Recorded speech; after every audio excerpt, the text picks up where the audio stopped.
Politica all the way. Politica all the way. Politica all the way. Luzon, Visayas, and Mindanao, and those watching all over the world, magandang buhay po sa inyo lahat. Ito po ang Politica All the Way with Jojo A, ang ating pong programa na nagbibigay sa inyo ng mga insights at mga ideas of what's happening in our country, especially the issues of the day. No? Alam niyo naman po ngayon, lalo ngayon, pinag-uusapan na yung kay PRRD, kay Tatay Digong, yung sa The Hague, kay VP Sara, at kung ano-ano pa, no? And the best go-to person is, of course, my very good friend and a good friend to everyone, but a threat to some, dahil nga may, may konting magaling tong ating itong guest natin.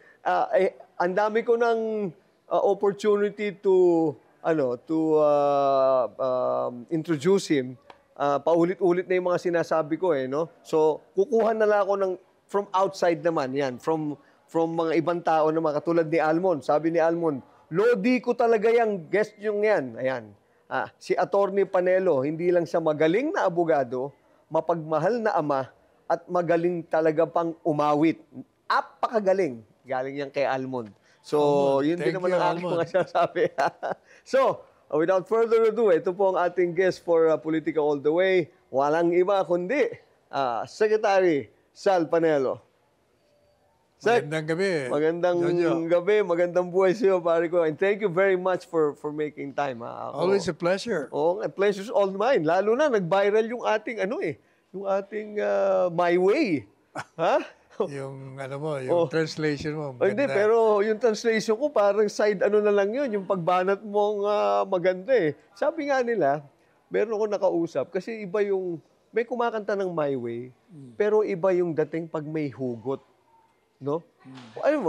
Does hugot come with experience talaga or the way you sing it or may mga taktika, technique lang o pagkanta? Kailangan, pag kumakanta ka, lagyan mo ng feeling. Yung feeling. Otherwise, kumakanta ka lang. So yung kanta na My Way talaga, katulad ni Sinatra, yan, feel na feel mo na yan. Are you at that age already na the end is near and so I face the final curtain of everything, career, politics, business, legal? Or Not really. As I said, kailangan pagkakantahin mo ang isang song, you have to give your feel. May feeling ka dapat. Otherwise, ordinaryo ka lang na kumakanta.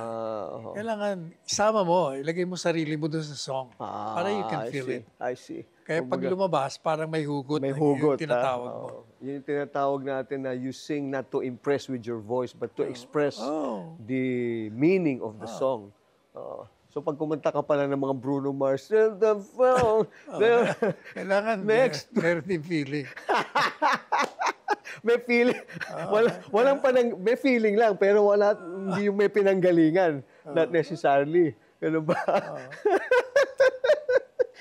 Nawala tuloy muna tayo sa Sec, one of the reasons why pala we invited you over is because the issues of the day concerns, of course, the former President Digong, no? Yung sa Hague, no? We will also go to VP Sara. Pero let's talk about his with the ICC. There's now an impending parang that we may be going back to ICC. What are your thoughts on this? Are you referring to the interim release? No, not the interim release. But the government, at sabi nila, as per there's a tawag dito, parang survey that the government is actually parang thinking of joining again. Rejoining? Rejoining the ICC. What are your thoughts on this? If you go back to ICC, that is repugnant to the constitutional mandate. Okay. Kasi sa Constitution, di ba, we're supposed to be a sovereign country. Okay. And the reason why we became a member of the ICC, kasi ang feeling ng mga naging miyembro ng ICC, wala silang remedy pag nagkaroon ng anomalya sa bansa nila. Anong anomalya? Kasi even if you're a member of the ICC, they cannot just get into your system. Kasi nga, you're a sovereign country. You cannot waive your jurisdiction over your people. Di ba? Kaya, ang kulatilya para makapasok sila, number one, dapat there is proof that the country member state doesn't have the capacity to prosecute those who commit the crimes against humanity. Mass murder, genocide, war of aggression. Yun ang jurisdictional crimes eh. Pag that country member cannot prosecute, walang kakayahan, walang capacity, pwede silang pumasok. Kung meron namang kakayahan, but they refuse to prosecute because sila siguro mismo, yung nasa gobyerno, ang may kalokohan, papasok. So, ang tanong ngayon, ang bansa bang ito may kakayahan o wala? Kaya nga tama yung posisyon na walang jurisdiction. Nung kumalas tayo, walang jurisdiction. Tama yung posisyon ng gobyerno. Pero ang problema, walang jurisdiction, pero pinakulong nyo pa rin. Inaresto nyo. You violated the position of the government, which is the correct position of the government. Kasi nga, gaya ng sinasabi ko, matagal na, yung ginagawa nila sa mag-ama, politika lang yan. Isa lang ang puntirian yan. Sara is the strongest candidate in 2028, and she has to be eliminated. Otherwise, wala. Hindi sila mananalo. So ito talagang Politika talaga. politika, ha? Wala siya. Kasi But kahit ang anong tingin, kanilang alam mo Jo, kahit anong tingin mo, whether you follow the Rome Statute that created the ICC, yes. nilabag nila yung sarili nilang statute eh. Kasi nakalagay doon sa kanilang batas na lumika sa kanila, pag meron silang i-issue warrant of arrest against a suspect sa isang bansa, it has to pass through the local court. Sa local court. Nilabag nila yon, hindi nag-pass So through. meaning, Inaresto lang nila. dapat dito, there should have been a prior case served against the president before they can come in? Or dapat meron ng ongoing trial? Ganun On ba yun? both laws, Oh. like doon sa kanila, kailangan mag-file ka sa local court. Local court, correct. Kasi oh. you have to give the accused or the suspect the opportunity to question, bakit mo ko ina-arrest? Anong legal ground nyo? In other words, bibigyan mo ng due process to defend himself or herself. Sa kanilang statute yun, dadaan sa local court. Dito sa atin, meron tayong tinatawag na extradition treaty. Yes. If you want to surrender a suspect to another country na nire-request nila, kailangan humingi ka muna ng permiso sa hukom mo, papile ka muna bago mo magawa yung extradition na yan. So you're saying... So on both cases, nilabag nila pareho. Kaya illegal. So parang lumalabas pala noon, wala namang nagrereklamo dito in layman's terms. Wala namang nagrereklamo dito, pumunta kayo rito. Dinala nyo doon just because there was... But ang contention nga nila is there was a case filed before we left ICC. So does that hold water? Wala naman sila. Wala silang final na kahit na kay Digong. No case was filed against him. Iyan nga ang matagal na nating sinasabi. Ba't di nyo pailan ng kaso? Ang sabi nila noon, kasi nung presidente pa siya, immune siya. Pero 3 years ago pa yun eh. Going for na tayo, ba't di kayo nag-file? Kasi sinasabi nyo, makapangyarihan siya noon. Wala na nga siya kapangyarihan. Iba na ang gobyerno, ba't di nyo na-file? Ang ginagamit nila, yung Interpol. Yung Interpol, sinasabi nila na merong request ang Interpol eh. Kasi yung ICC requested Interpol to facilitate the arrest of Digong, of PRRD. Kaya yun ang ginagamit nila. Dahil we are part of Interpol, may agreement tayo sa kanila na mag-cooperate. Kailangan mag-cooperate tayo. Wrong. You know why? Kasi the Interpol is requesting to help them. if it's a request, Jojo, you can decline. Especially because if it is against our laws. That's right. Okay, bakit mo pinagbigyan? O pinagkanulo mo. Pinagkanulo mo, you betrayed your own citizen. Effectively, you waive your own jurisdiction, your sovereignty. Okay. Ibinigay mo. Kasi, number one, unang-una, wala nga silang jurisdiction. Sinasabi na natin. Kasi ang unang argument yan ni Presidente Duterte doon, ICC has no jurisdiction over me simply because the Rome Statute, which created them, which was the subject of treaty between the ICC and this country, hindi lumabas sa official gazette. Ano ba yung official gazette? Doon mo nilalagay yung mga batas. Requirement yon pursuant to the due process clause of the Constitution. Kasi sinasabi ng Constitution natin, no person shall be deprived of life, liberty, or property without due process of law. And due process simply means it hears before it condemns. Ngayon, kailangan malaman ng ididimanda mo o aarestuin mo yung kanyang krimen.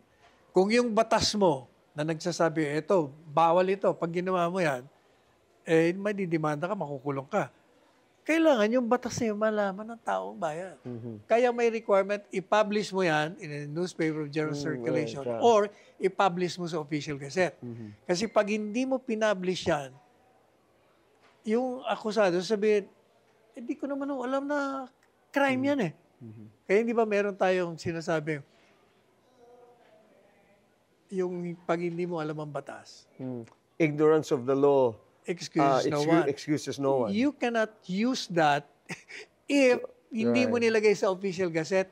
That the presumption of you knowing it will come into play only when it is published in the official gazette. Kaya sabi ni Presidente Duterte, nung sumabog yan, wala silang jurisdiction sa akin. In fact, nagkaroon kami ng meeting yan kasi nga, sabi niya, walang jurisdiction yan. Sabi nung nag-meeting kami, 7 kaming abogado. 7 kaming abogado. Presidente, abogado. Ako, abogado. Executive Secretary, abogado. Secretary of Justice, abogado. Solicitor General, abogado. Puro kami abogado eh. But si Presidente, sabi niya, walang jurisdiction. Hindi naman na-publish sa official gazette. Sabi nung 5, hindi sir, may treaty tayo eh. May jurisdiction sila sa atin. Ako, hindi ako mimik. Dahil ako, hindi naman ako mimik lang unless you ask me. Pinapabayaan ko lang. Hindi, wala sila. Mapilit naman yun. Hindi, may treaty. Sabi ni PRD sa akin, ang tingin mo, Sal? Sabi ko, ang problema lang ba, may jurisdiction sila dahil miyembro tayo. O di mag-withdraw. So galing pala sa yung withdrawal na yun. In fact, nung sinabi ko mag-withdraw, nag-break kami. Break. So, ginawa ko kagad yung withdrawal. I think 5-page withdrawal yun. Ginawa ko kaya sa computer, tapos download. Pinabasa ko kay PRD. Habang nagmimerienda sila, pinabasa ko. Okay to. Okay na, pirmahan mo na. Pinirmahan niya, hindi ko sinabi doon sa 5. The following morning, nag-briefing, in-announce ko. Kaya na-shock sila lahat eh. Pati yung mga reporters, sabi niya, sir, sino gumawa nito? O bakit? Sino ba nakapirma? Presidente, si Presidente pala, ba't ako tinatanong nyo?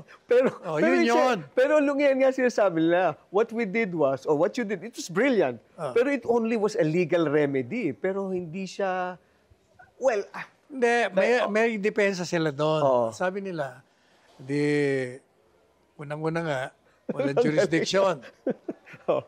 Pero sabi naman ng 5 abogado, hindi, may treaty. O, di nag-withdraw. O, ito ngayon. Kailan magiging effective ang withdrawal mo? 1 year after the withdrawal. Di nag-withdraw tayo. 1 year after, wala na tayo. Ang sabi ng ICC, hindi.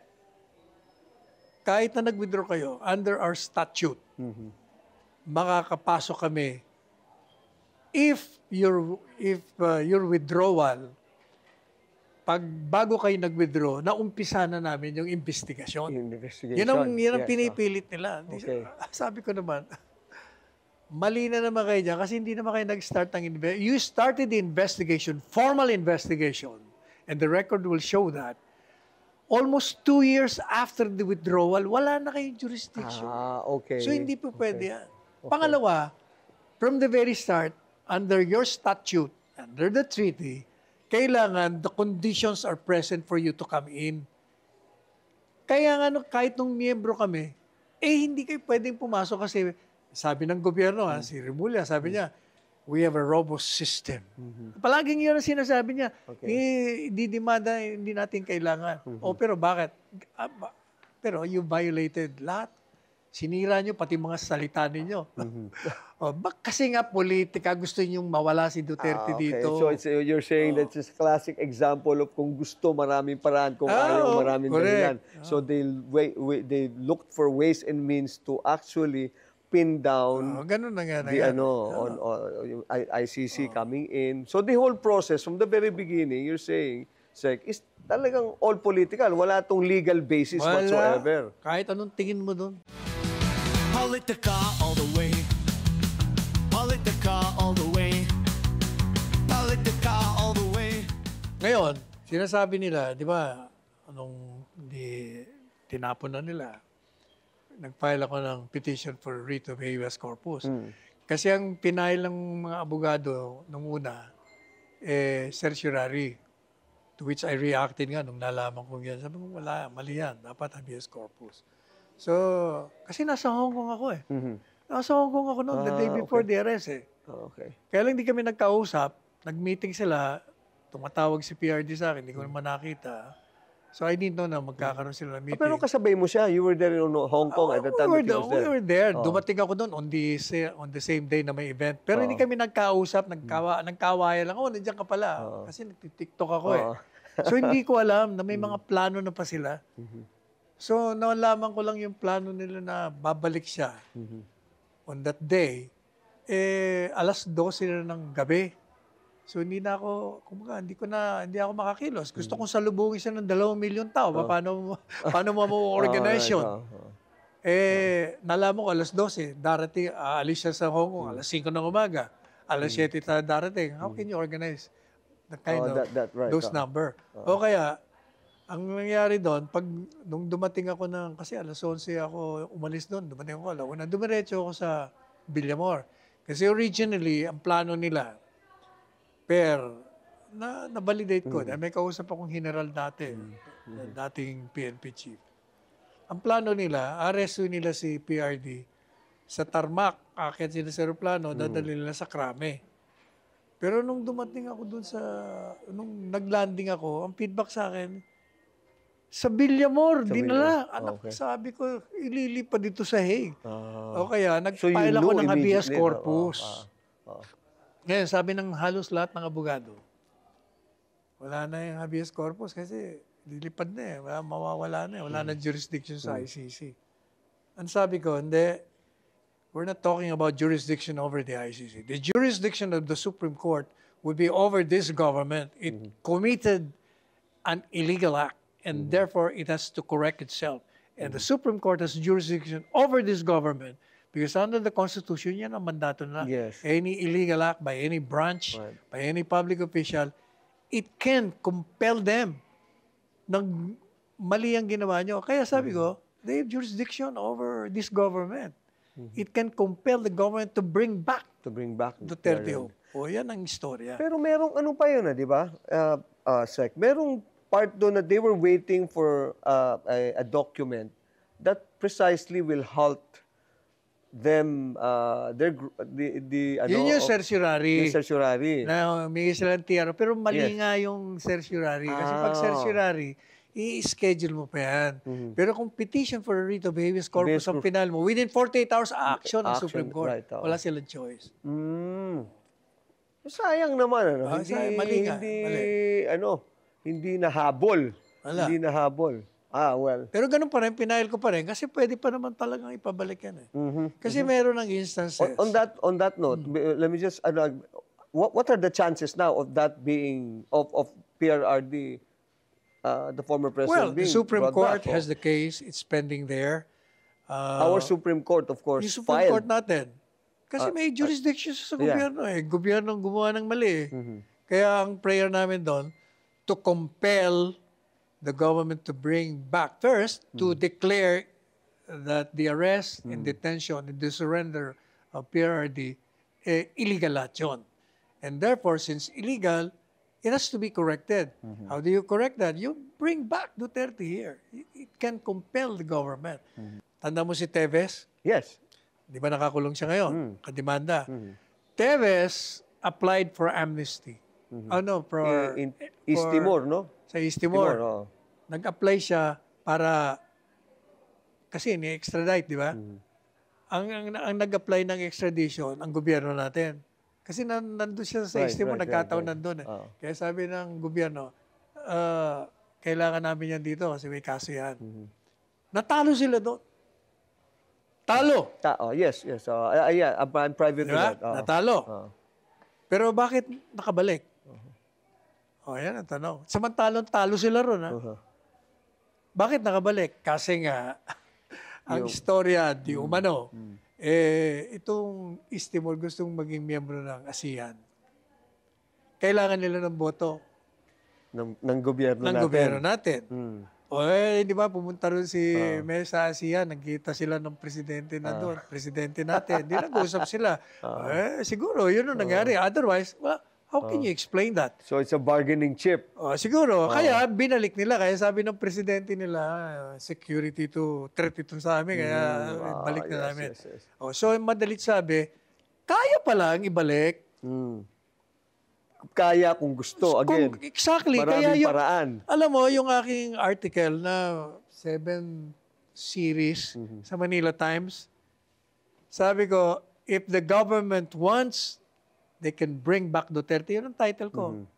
Nilabas ko dun yung petition for a writ ko. Ang daming pina-explain ko kung bakit. You are in close communication with the former president naman, Sec, alam ko, no? And you're very, very good friends. Yun. Not now, dahil nakakulong Pero hindi mo makakausap. Hindi mo ba nakakausap? Hindi mo makakausap so yun. hindi mo rin. Pero Kasi, alam niya, I'm sure with what happened with the results kasi of the syempre, election. kinikwento ng mga kamag-anak niya, yung mga bumisita. Okay. Ang pwede lang bumisita sa kanya, immediate members of the family. Kaya sila, mamahalit lang nakakapunta, yung 3 anak niya, tsaka yung isa pang anak niya, o tsaka siguro yung asawa dati. Yun lang. Tsaka yung 2 abogado lang. Walang ibang pwedeng pumunta ron. May nag-try na, sabi nila pwede naman kayo mag-apply. 3 abogado nagpunta ron. Si Billy Dulay, si Fred Lim, sino pa? Saka si Bebot Bello. 2 cabinet members, saka isang hindi. Were they able to talk to the president? Hindi nga, nag-apply daw sila, pero wala naman. Walang denial, wala ring approval. So, anong gagawin nila doon? 2 linggo na sila ron. Hindi, bumalik na lang sila. Kaya yung mga tao, nagpupunta ron para lang makarating kay Presidente Duterte na nandito kami kaya maligaya na siya doon. Right. Ganun pa. Akala ko pwede kayong katulad ng mga meron kang visitation na time na pwede kang pumunta na iba rin pala yung sistema. Kaya ang communication namin, true kung sino bumisita ron. Bilin, ganyan. Politica all the way. Politica all the way. Politica all the way. Controversial to ng konti, Sek. Kasi yung kanyang partner, si Hanilet, di ba? Sabi daw, binebenta na raw yung bahay. Tapos, meron daw, is it true? Are you aware of that? Na may bentahan na ng bahay? And, nagkakaroon daw sila ng mga security problems and, things like this. Which is true. Totoo naman yun Ngayon, ang tanong dyan can she sell it? But are we talking about are we talking about the ancestral house? Yung the house that they actually grew up in? Yung mga Hindi naman ancestral house yun So, ibang house ito? Hindi, yung tinitira niya ngayon. Kung ano yung tinitira niya. Ang dami kasing chicks din. Hindi. Ang pagkakaalam ko doon, kung saan merong poster siya sa labas. Kaya yung parang lifelike. Kasi 3 bahay yun Isang malaki, isang ordinaryo, isa pa. Ang tanong dyan, can you sell something which is not yours? So apparently, it's hers. It's hers. Okay. Kaya niya binibenta. Okay. Diba? So walang problema. If she wants to sell it, then she can sell it. di ba? Or for whatever reason that she Ako naman, she has, it's Ako, entirely her own. kasi di ba? sabi niya, to the highest bidder. Mm. Hindi siya magbibigay ng presyo. Sino lang gusto. To the highest bidder. Eh ako, ang sabi ko, kung sino man ang bibili, kung talagang ibibenta yan, bilihin nyo lang, pero pag nakabalik si Presidente, ibalik nyo. Kasi doon siya nakatira ngayon eh. Doon siya nakatira. Okay. After the annulment, doon na siya tumira eh. Kumaga, yun ang tinira niya na eh. Sa historic place na yun. 13 daw eh. Sabi nga nung iba, kaya naman pala medyo minalas daw si former president eh. 13 yung mga babaeng Chismis lang yun. sabay-sabay. Yeah. 13 daw is unlucky. It is unlucky na. Sabi ko, kaya pala unlucky. Unlucky ng problema niya. Chismis lang yun. Chismis. Maraming tagahanga siya. Maraming tagahanga. Maraming tagahanga. Pati nga yung kay pictures daw that came out. There were several pictures that came out Na? na medyo revealing, or if that's even Hindi the rin right totoo word to use. Hindi Diba? rin totoo yun. Hindi totoo yun, ha? Yung kanyang pictures yung Alam mo ang problema kasi, alam mo yung balita, ang daming fake news, pati AI, di mo na malaman kung anong totoo. Alam mo, hanga ako sa AI na yan. Yung technology, Alam ano? mo, totoo. Oo, Pero, di ba, pinakita rin, naghahalikan si Dilima sa si Digong. Oh, yeah. Akala. So, paano nangyari? Pero ang galing na, Saka marami talaga, like, for instance, ang daming nangungumusta sa akin, kumusta si Digong? Bumisita ka pala ron. Ha? Bakit? Hindi ba nasa social media? Nakalagay doon, Panelo is in Hague, bringing... Nandun nga ako. Totoong yung video, pero ako sa Hong Kong yun. Hindi sa Hague yun. Right, oo. Hindi, parang actually, it's beautiful, pero dangerously beautiful ang AI eh. Nakikita mo talaga kasi if it's used in a way na, in a manner na talagang medyo destructive, they can actually do it eh. Correct. Di ba? Mahirap eh. Well, doon lamang lalabas yung integrity ng tao, di ba? O lalabas yung katotohanan at hindi. So, let's talk about now, on that note, yung kay VP Sara. Impeachment. Impeachment. Yan. Pare ako, ng basis nila kay Duterte na sinuko nila, yun din, politika rin yun. Political In fact, ito. doon nag-start yun eh. Talagang ang target nila, mulat sa poll, sirain mo. Sirain mo si Inday. Tanggalin mo as a candidate. Kasi yung impeachment, pag na-convict siya, disqualified na siya. O, di wala na siya. Si Digong naman, since siya ang pinakamalakas na influencer, kailangan matanggal din. Pati yung mga kaalyado niya, kaya tinan mo ang ginawa niya kay Buloy. Yung SMA na yung ginagamit ni Presidente Duterte sa naging platform niya, kaya pati yun, di ba, na-apektuhan lahat. Kaya nakakulong si Kibuloy. Pero sabi nung, ito raw there's at one point, if I remember, I think the Vice President also said, na sige, if you want to, I can answer, let's put it in the proper forum. I will answer all of these things. If we go on with the impeachment, then that's going to be the forum that I will, kumbaga, negate and tell and show everyone that all these things are all false claims against me. Totoo naman, ready naman talaga siya. Ready naman siya. Ang naging problema naman dyan, binagkagulo sila, di mo malaman kung yung previous Congress can cross over doon sa 20th Congress. Kaya di ba nakakatawa yung ginawa nila? Nag-convene ng Senado. Tapos nag-file ng motion to dismiss si Senator Bato. Si Senator Bato, oo. Pero nung makita na kinokontra ng marami, inamend, ginawa, remanding. Remanding. Okay, Babalik na naman. Sinoli. Pero sabi ko, magagalit sa akin, mga sinasabi ko, alam mo, hindi nyo alam kung anong ginagawa nyo. Iniremand nyo, and yet, umu-order kayo na sagutin niya yung complaint. Ano sasagutin ni Inday? Sinoli nyo nga yung complaint eh. Okay. Doon lang ako, may diferensya na kayo eh. Mm. Pero anyway, irregular, but it's not unconstitutional. Sabi ko sa mga programa ko. So, na-delay lang ng konti. Kasi nga, ako, ang tingin ko, sabi niya, Will it push through? Definitely. Tuloy na nga, di ba? Kaya lang na nagkakaroon ng mga problema. Yung motion to dismiss, kung yun ay tinuloy, matatalo yun. Alam mo bakit? Hindi dahil sa naniniwala yung mga boboto na dismissal na talagang merong factual and legal basis sa impeachment. Sa tingin ko, sa akin, talagang matatalo yung motion to dismiss mo. Bakit? You will be depriving the senators of the opportunity to shine in an impeachment court. That's a daily coverage. Hindi nga. Tatawa ka, pero yan ang tingin ko talaga. Kasi, kaya ako natawa kasi parang, there's some truth in that.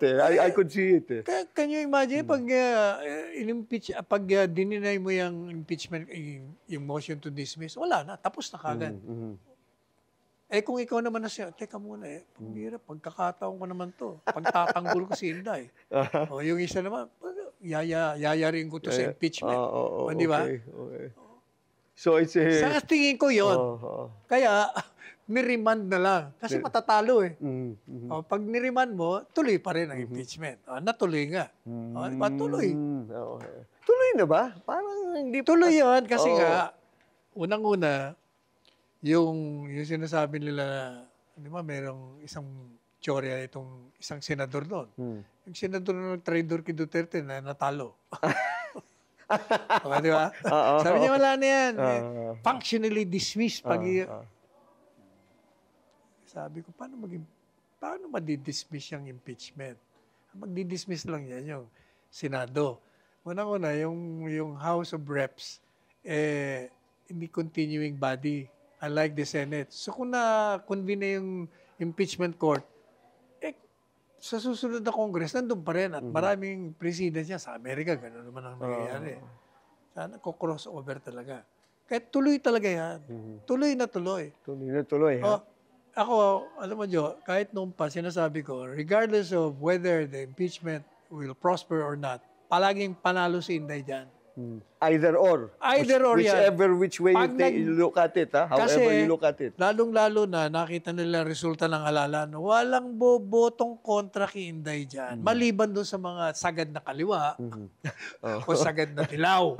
Pero the rest dyan, mga politiko yan. Politiko yan. They will not risk their political career. Kasi alam nila ang tao galit. Ayaw nila sa impeachment. Apart from but I'm not saying na na merong basis itong impeachment. Wala nga from the very beginning, wala talagang basis. Yung confidential funds, kalokohan yun. Yung sinasabi nilang corruption, basta ang dami nila, may grave threats pa, grave threats from the grave. Mga kalokohan lahat yung mga grounds na yun. Kaya dapat talaga ma-dismiss yan on those grounds alone. Pero kahit ay pagpalagay mo na meron, walang magkukonvict. So between... Ang magkukonvict lang yung mga sinabi ko. So between dismissal and the actual impeachment trial, you are for the impeachment, for it to progress and to prosper? Kahit na kung i-dismiss mo, either or. Pag i-dismiss mo yan, it shows na yung mga senador, they do not believe na merong basis.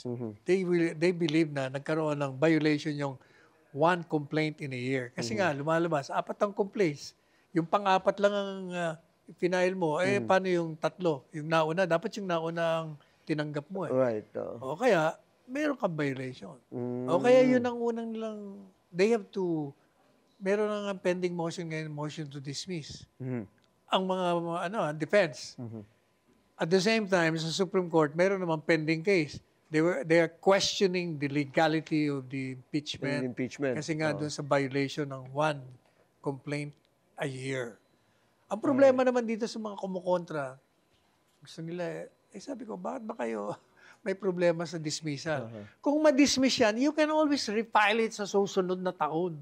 Di ba? Yes, 1 year. And then after that. Bakit ba parang sinasabi niyo, parang ngayon na, gawin na natin ngayon na. Bakit ginakontra? Kasi nga, kailangan may jurisdiction muna kayo. Abogada si Inday At saka kailangan, like for instance, sinasabi nila na dapat may trial muna bago i-dismiss. Mali kayo doon. Kasi any court, regular court, can dismiss outright your complaint pag ang complaint mo on its face, walang basehan, walang merit, walang no value. in form or in substance, they can do that. Eh sabi naman nila, teka muna bakit yung isa lang ang nagpapadismiss? Hindi naman kako pa pwede kasi na yung buo kagad na mag-dismiss. Kailangan somebody, kasi collegial body yun correct. Kaya kailangan, somebody has to move. Pero lahat yun kung mga water under the bridge. Kasi unang-una may pending case sa Supreme Court. Right. Questioning precisely. Ito naman, may nag-file na ng motion to dismiss on that ground na walang jurisdiction.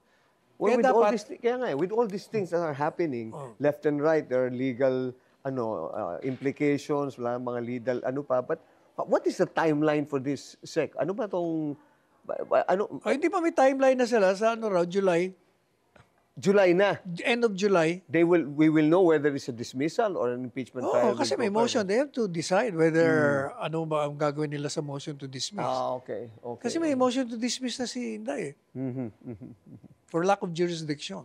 Kasi ang dami ang dami pang mga prosecution panel na gustong pumasok kung sino-sinong lawyers. Ang problema mo niyan, want... Jojo, doon sa motion to dismiss, ngayon sinabi ko sa'yo, baka i-deny nila kasi gusto nila may impeachment trial. Kasi ready na yung mga robes. And everything.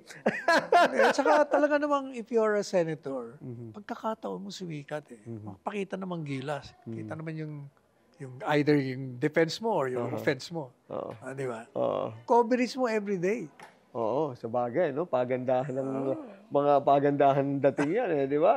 Baka kahit na dapat i-dismiss on constitutional grounds, baka i-deny. Tuloy just so we can go on with this, bring out the popcorn and everybody will shine and, it's a time to shine for, Tingin ko ganun. Okay. That's very interesting to note kasi talagang when you go down the coffee shops, lahat sila, yan ang pinag-uusapan yung impeachment na yan Politica all the way. Politica all the way. Politica all the way. And it's refreshing mga kababayan, mga natin, na to get all these insights, especially pati yung mga legal remedies or implications of everything that's happening. Kasi maraming nag-ano lang sila nag-i-speculate na dapat ito ang gawin, hindi pwedeng gano'n di ba? Saka sinasabi nila, mali. Like, sabi niya, bakit yung impeachment court kaya niyang remanding niya na wala namang power, ganyan, yakiti. Kung ano-ano mga sabi ko, akala ko ba sabi ninyo, sui generis yan. A class by its own, of its own. Ibig sabihin, it's not bound by the rules, the ordinary rules. Ang limitasyon mo lang kung ano yung sinasabi ng Constitution. Wala naman sinasabi ng Constitution. Sinasabi lang doon na pag merong impeachment complaint, bistahan nyo. Bistahan agad. Walang sinasabi doon kung anong pwede mo at hindi mo pwedeng gawin. Kasi ang sinasabi lang, forthwith everyone is focused on the word forthwith. And our Constitution is like Bible truth. Kailangan yan. Talagang you have to act on it immediately. Immediately, hindi nila yun ang sinasabi. Immediately, tama sila immediately. Pero bago ka mag-action, tingnan mo muna kung may jurisdiction ka. Kung wala kang jurisdiction, pag you proceed without jurisdiction, di null and void, you will just waste your time spending people's money for that. Okay. Kailangan, yung jurisdiction muna kailangan mo tingnan. So kumbaga, do not jump muna into the without looking at it from the bigger picture na tama ba yan? Baka it's an exercise in futility bandang huli. Yung pala whether liable or not, without liability or with liability, pagdang huli, technicality, wala na yan lahat. Because from the very beginning, kasi illegal, walang legal from the very beginning, basis. di ab initio. Oo. Di useless. Hindi totoo yung sinasabi nila. Dapat trial muna. Tingnan mo muna kung may jurisdiction kayo. Tama. Speaking of jurisdiction, ito naman medyo lang to. Hanging in the balance to matagal na. Kasi si si Secretary Roque, Harry Roque, na Who's he? andun.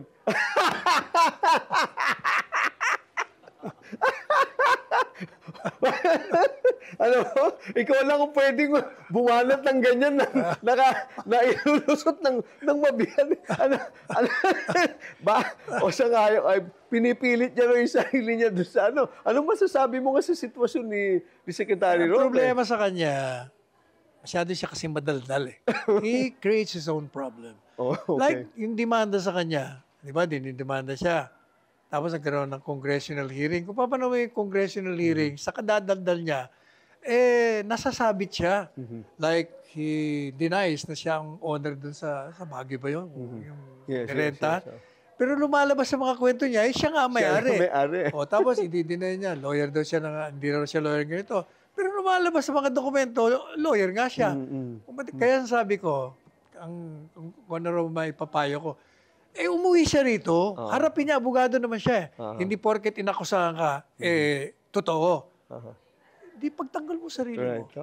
Bumalik ka na para na totoong lalaki. Di ba? Face it like a man. Baka matulungan ko pa siya. Di ba? Kasi tayo naman, kay kalaban, kay kaibigan, basta mali, ang mali, mali. Ang tama, tama. Doon tayo palagi sa tama. Okay.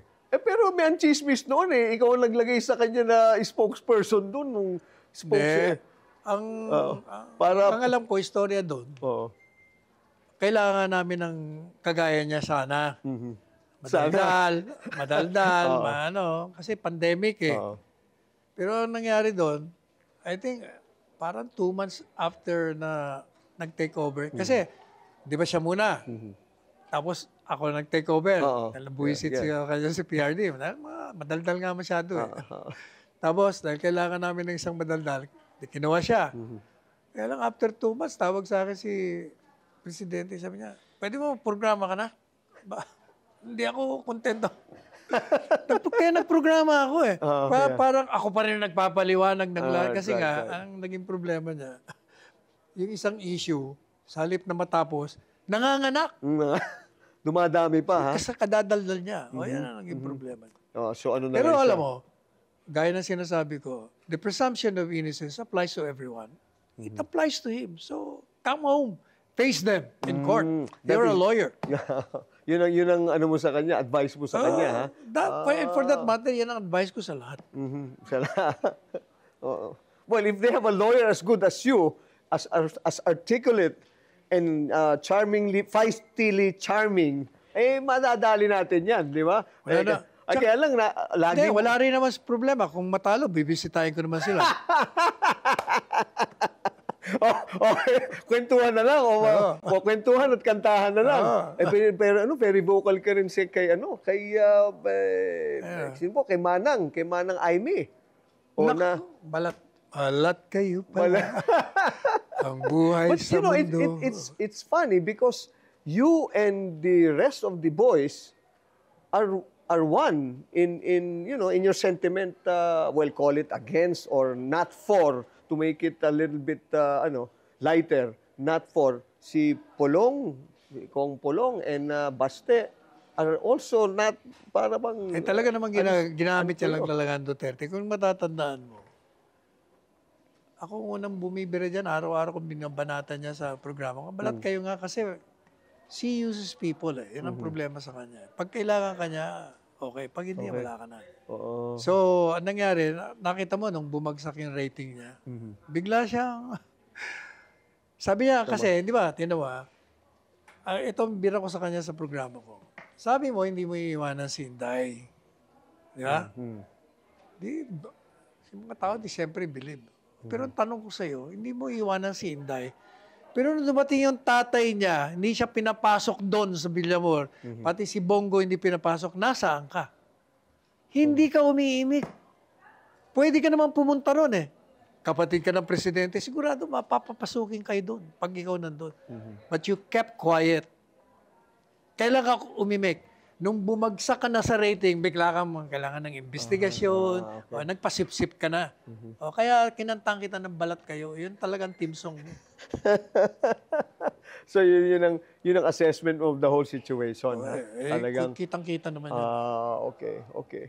Well, understandable naman na talaga nga namang if you look at how the schedule of events and how it transpired, di ba?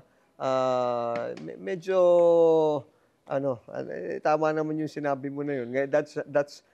Naliwanagan naman ako sa parte na yan. Balat kayo, Anthony Castelo yan. Oo. Paano yan? On that note, dapat yata, siguro kung kakanta rin tayo, balat kayo na lang. Balat kayo pala, Yeah. ang buhay sa mundo. Nakangiti ka, kahit hindi totoo. Magandang bulaklak ang siyang katulad mo. Ano sunod? Pero walang bango. Walang bango. Yan. Balat kayo pala ang pag-ibig mo na natubog lang sa ginto. O kay sakit naman, nasayang lang ang pag-ibig ko. Ayan, bring it home. Kaya ang buhay ko ngayon, balat kayo. Wow! Yan. Nakasilip naman sila sa atin mo. Kasi hindi pa kaya kakantay ni Sexal ngayon, no? No, but again, nakakatuwa naman and thank you very much, Sexal, for making time. Pare ko, alam mo, I always enjoy our kwentuhan. Ang daming, time flies so fast. We can even talk about the AI. Hindi man lang natin na anuhan yung ganyan. We should come back and we should come back and basta ikaw. Pag-usapan natin yung mga ganyan na non-political but nagkakaroon ng political implications and dahil katulad yan, ang daming mga fake news na lumalabas, pictures and everything, di ba? Kaya anyway, I'll give you your time now for our audience, Sec, no? Please address them, your prayer for the country and maybe for PRRD and for VP Sara and floor is yours. Ang mensahe ko lang tayong mga Pilipino, maging mapanuri tayo. Huwag tayong mapapadala sa mga balita na natatanggap natin. Whether yung balita galing sa kakampi natin o hindi. Maging mapanuri tayo. At pag tayo nasuri na natin ang mga bagay-bagay dito sa ating bansa, ipahayago natin ang ating damdamin sa mapayapang pamamaraan. Gaya ng ginagawa nila kay Presidente Duterte, ginagawa nila kay Inday Sara. Maniwala kayo, kung hindi tayo lalabas sa kalye ng mapayapa, ang gobyerno hindi makikinig sa atin. Maniwala kayo. Kaya sabi ko, kayo namang nasa gobyerno, dapat makinig kayo sa tinig ng bayan. Yung pong ginawa sa halalan na tinanggihan ang programa ng inyong paghihiganti at pag-uusig, tinanggihan na ng taong bayan, makinig kayo. Kasi pag hindi kayo makinig, sabi nga, may kasabihan nga, whom the gods wish to destroy, they first make mad. Yun yung mga Diyos ng tadhana, pag gusto kayong ibaon sa lupa, papaligayahin muna kayo sa inyong kapangyarihan. Lalasingin muna kayo bago kayo ihulog sa bangin at ibaon sa lupa. Thank you very much, Secretary Sal Panelo on the Politica All the Way. Maraming salamat. And having you, not just on the show, but around